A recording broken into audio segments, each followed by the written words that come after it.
السلام عليكم، ازيكم اخواتي في الله؟ يا رب تكونوا كويسين وبخير. كل سنه وحضراتكم طيبين. معلش بقى، اسفه لو الصوت فيه حاجه، بس كنت تعبانه شويه. دعواتكم النهارده ان شاء الله هنعمل القلقاس مع بعض بطريقه جميله قوي، وهقول لكم كل حاجه بالتفصيل في الفيديو. تابعوا الفيديو للاخر علشان هتستفادوا ان شاء الله. نصلي على سيدنا محمد ونسمي الله ونبدا مع بعض. اول حاجه معايا هنا دول 4 ربط من السلق. ده السلق الصغير البلدي بتاعنا، بلاش اللي هو الكبير قوي.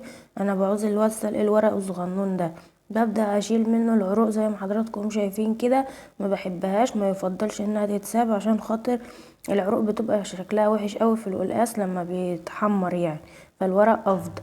بقطفهم كده زي ما حضراتكم شايفين، وبعد كده بغسلهم كويس جدا. ومعايا هنا ربطتين كزبره معاهم، بغسلهم كويس جدا وبسيبهم على جنب. وهوريكم برضو بغسلهم ازاي. القلقاس معايا هنا طبعا ده اسمه القلقاس شنواني. ده طياب نوعه كده يعني. بيبقى الحته البامبي دي بارزه منه كده، وبيبقى مدور واحجامه مختلفه، ما بيبقاش كبير قوي، بيبقى بلدي اللي هو الصغير ده. ده بيبقى طبعا بيستوي بسرعه وما بياخدش دقايق على النار، وبيكون استوى يعني مش بياخد وقت كتير. ببدأ هنا اقشره بالسكينة كده. انا هوريكم طريقتين للتقشير عشان براحتكم. انا بصراحة بفضل المقشرة دي، بتسهل لي بصراحة عن السكينة. فانا وريتكم الاتنين عشان خاطر تعرفوا انا بقشره ازاي، بس بالمقشرة انا بفضلها اكتر. عايزين طبعا تقشروه بالسكينة براحتكم. طبعا في اقاويل كتير على غسل القلقاس، ان هو يتغسل او ما يتغسلش. انا بصراحة بغسله قبل ما بقطعه، وبنشفه كويس جدا جدا بحيث ان هو ما يبقاش مزفلط كده. بس مش بغسله بعد ما اقطعه. ده لازم تعرفوا الحتة دي. بيتغسل قبل التقطيع، لان طبعا اما بقشره ممكن يجي فيه حاجات وحشة. حتى لو مسحته انا ما بقتنعش بكده، بيبقى فيه حاجات عفش او تراب او اي حاجة مطرح القشرة بتاعته. فانا بصراحة بقلق من الحاجات دي، فبغسله كويس جدا من بره وبنشفه بالفوطة زي ما حضراتكم شفتوا. وبعد كده بقطعه زي ما انتوا شايفين كده.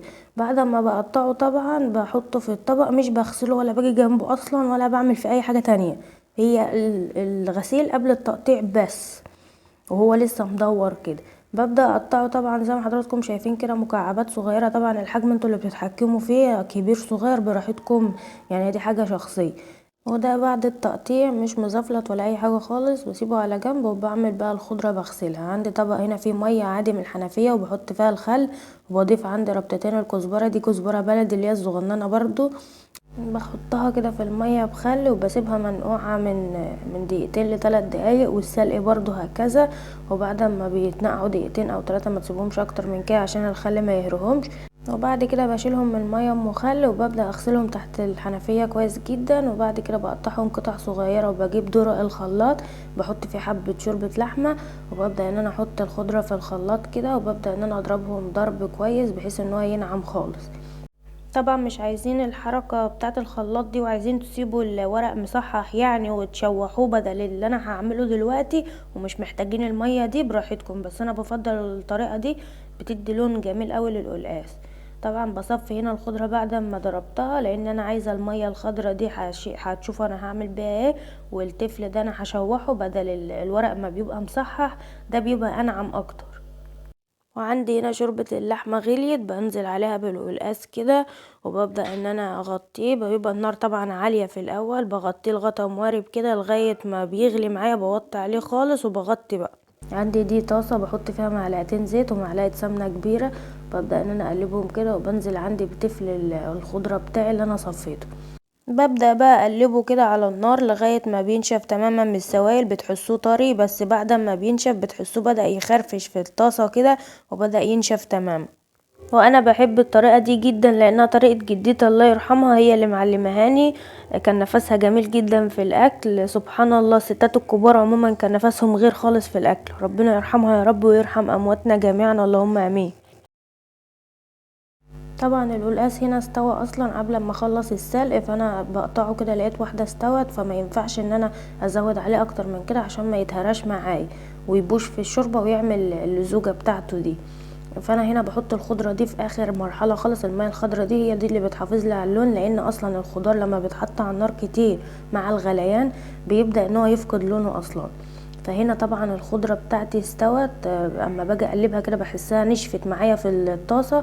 بدأت احط عندي دي راس توم، وببدأ ان انا اقلبها كويس جدا ولحد ما لون التوم بيبقى ذهبي كده. التوم ده انا بحطه في اخر مرحلة خالص عشان يعني ما يتحرقش معايا. هنا عندي طبعا دي الكمية انا مش بحتاجها يعني كلها. ببدأ ان انا اخد كده على قد اللي انا هشيلهم. انا شلت على قد مرتين كمان، بقسمهم على مرتين في كيسين يعني. وبحط الخضرة برضو اللي فضلت اللي هي المية الخضرة دي في كيسين برضو، وببدأ ان انا احطهم في الفريزر يعني من شهر لشهرين بالكتير خالص. ما تزودوش عن الخضرة عشان ما يبقاش طعمها وحش. ببدأ اضيف عندي كده التقلية على القلقاس، وبنزل بكبشتين شوربه كده في الطاسه تاني. بلم اللي في الطاسه وبنزل عليها غلوتين بالظبط وبطفي عليه، وكده يبقى القلقاس بتاعي جاهز. ما تزودوش اكتر من كده عشان خاطر ما يتهراش وتحسوه عمل الماده اللزجه بتاعته وتقل الشوربه وبقت طعمها مش حلو خالص وتهرى معاكم. وبس كده، وبألف هنا وشفا. وطبعا مع سخونيه الشوربه بيكمل تسويته، فلازم يبقى فيه تكه كده زي ما انتم شايفين. انا بقطع القلقاس بينزل يعني بيبقى ماسك نفسه كده ومش مهري. فيا رب تجربوه بنفس الطريقه هيعجبكم جدا. يا رب مكنش طولت عليكم الفيديو واكون فدتكم بمعلومه ولو بسيطه. وطبعا دي الاكياس اللي انا شلتها في الفريزر على قد مرتين زي ما قلت لحضراتكم. دمتم في حفظ الرحمن اخواتي في الله، مع الف سلامه.